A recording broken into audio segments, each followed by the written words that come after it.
జై స్వరాజ్య టీవీ ప్రేక్షకులందరికీ ముందుగా క్రిస్మస్ శుభాకాంక్షలు. మనం ఈరోజు గుణదల మేరీ మాత చర్చిలో ఉన్నాము. మనతో పాటు ఫాదర్ ఉన్నారు. సో ఈరోజు స్పెషల్ ఏంటి, అసలు ఈరోజు క్రిస్మస్ని ఎలా జరుపుకుంటున్నారు మనం అడిగి తెలుసుకుందాం. ఈరోజు క్రిస్మస్ని ఎలా జరుపుకోబోతున్నారు, గుణదల చర్చిలో ఏంటి విశిష్టత? ఈరోజు టీవీ ప్రేక్షక మహాశయులందరికీ కూడా క్రీస్తు జయంతి శుభాకాంక్షలు తెలియజేస్తూ ఉన్నాను. క్రిస్మస్ అనగా ప్రపంచమంతా కూడా అందరూ కూడా జరుపుకునేటువంటి ఒక గొప్ప పండుగ, వేడుక. ఇది ప్రపంచం అంతా కూడా జరుపుకునేది. అర్ధరాత్రి పూట దేవాలయాలకు వచ్చి ప్రజలందరూ కూడా చక్కగా ప్రార్థన చేసుకుంటారు. ప్రార్థన అయిన తర్వాత కేకులు అన్నీ కూడా కట్ చేసి కేరింతలు కొడుతూ సంతోషంతో ఇళ్ళకి వెళతారు. దానికి గల కారణం ఏమిటంటే యేసు ప్రభువు, దేవుడైనటువంటి యేసు ప్రభు మానవుడుగా ఈ లోకంలోనికి జన్మించినటువంటి సంఘటనను గొప్ప వేడుకగా అందరూ కూడా జరుపుకుంటున్నటువంటిది ఈ క్రిస్మస్ పండుగ. ఓకే సార్, అయితే ఓకే పాస్టర్ గారు, లాస్ట్ ఇయర్తో పోల్చుకుంటే ఈ సంవత్సరం భక్తులు ఎలా ఉన్నారు, ఎంతమంది ఉన్నారు, ఏ జాగ్రత్తలు తీసుకుంటున్నారు? మనం చూసుకుంటే కరోనా కూడా మళ్ళీ మొదలైంది అంటున్నారు కదా, ఇంతమంది భక్తులు ఎంతమంది వచ్చి ఉంటారు మీ అంచనా ప్రకారం? ఇంతమంది వచ్చారని ఖచ్చితంగా చెప్పలేము, కానీ పండుగ రోజుల్లో మాత్రం నిండుగా ఉంటారు. రాత్రి 10-11 గంటల వరకు కూడా ఇట్లాగే ఉంటారు. ఇంకా మధ్యాహ్నం నుంచి ఎక్కువ మంది వస్తారు. రావడానికి గల కారణం ఏంటంటే ఒక్కొక్క వ్యక్తి యొక్క జీవితంలో వారికి ఏదో మేలు జరిగి ఉంటుంది, లేకపోతే రారు. ఇక్కడికి వచ్చేవాళ్ళు అందరూ కూడా క్రైస్తవులు కాదండి, క్రైస్తవేతరులు అందరూ వస్తున్నారు, వచ్చి ప్రార్థించుకుని వెళుతూ ఉన్నారు. సార్, అయితే మన మేరీ మాత కానీ లేదంటే యేసు ప్రభు కానీ విశిష్టత చెప్పండి. ఈరోజు వాళ్ళ పర్వదినం నాడు ఏమేమి చేసుకుంటారో చెప్పండి.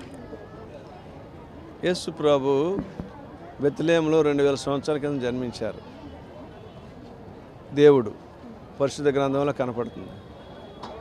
ఆమెకు ప్రభునకు జన్మనిచ్చింది మరి తల్లి.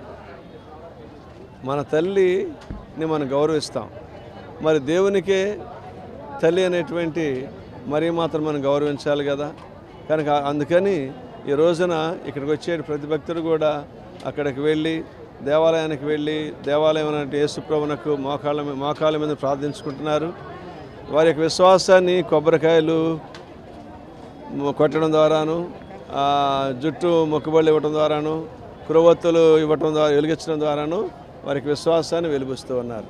ప్రత్యేకంగా ఈరోజు క్రిస్మస్ రోజున దేవుడి దగ్గరకు వచ్చి ప్రార్థన చేసుకొని మొక్కుబళ్ళు చెల్లించుకుంటే వాళ్ళకి ఎటువంటి పరిహారం లభిస్తుందని మీరు అనుకుంటారు?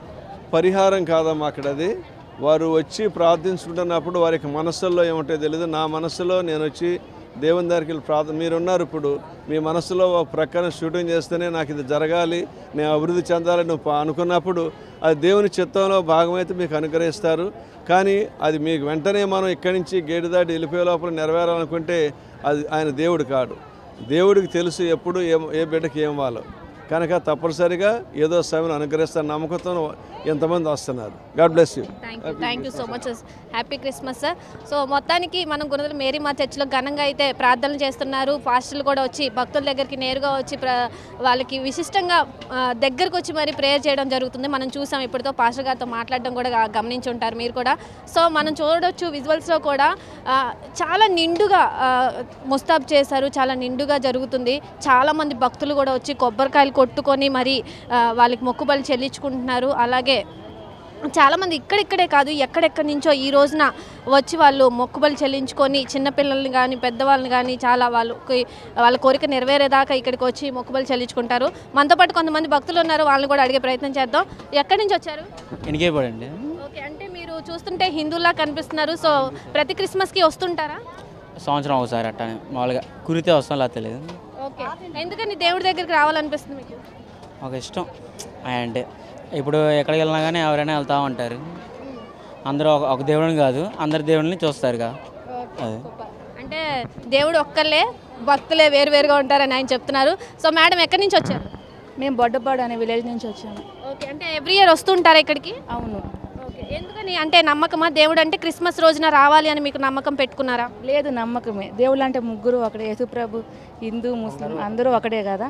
అటు ఈయన దగ్గరకు కూడా వస్తాం. నేను హిందువుని. ఓకే, అంటే మరి మొక్కుబడి తీర్చుకోవడానికి వచ్చారా లేకపోతే నార్మల్గా వస్తూ ఉంటారా? నార్మల్గా వస్తూ ఉంటాం, ఎవ్రీ ఇయర్ వస్తూ ఉంటాం ఇక్కడికి. ఇదే రోజున వస్తూ ఉంటాం, ఆయన చూడాలనిపించుద్ది అనమాట.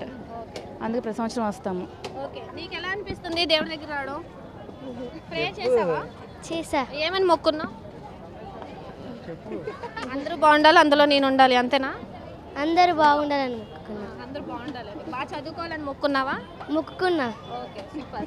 సో మొత్తానికి చిన్నపిల్లలు కూడా చాలా వచ్చి దూరం నుంచి కూడా వచ్చి వాళ్ళు ఇక్కడ దేవుణ్ణి మొక్కుకోవడం, నేను బాగుండాలి, అందరూ బాగుండాలి, అందరూ బాగా చదువు రావాలని కూడా మొక్కుకోవడం జరుగుతుంది. సో మొత్తానికి మనం గుణదల మేరీమాత చర్చ్ చూసుకుంటే ఈరోజు చాలా రష్గా ఉంది. ఇది ఇంకా నైట్కి ఇంకా రష్ అయ్యే పరిస్థితులు కూడా మనకు కనిపిస్తున్నాయి. దూర ప్రాంతాల నుండి కూడా వచ్చి వాళ్ళు దేవుణ్ణి సందర్శించుకోవడం జరుగుతుంది. ఓవరాల్గా చూసుకుంటే ఈరోజు హ్యాపీ క్రిస్మస్, మేరీ క్రిస్మస్, అందరూ బాగుండాలి, అందులో అందరూ ఉండాలని చెప్పి కూడా అందరూ కోరుకుంటున్నారు. పాస్టర్లు కూడా దేవుడి యొక్క ప్రత్యేకత గురించి చెప్పడం మనకి వినిపించారు. సో మొత్తానికి ఇది పరిస్థితి గుణదల మేరీమాత దగ్గర. కెమెరామెన్ ఆనంద్తో నాగశ్రీ, విజయవాడ, గుణదల మేరీమాత చర్చ్ నుండి. జై స్వరాజ్య టీవీ.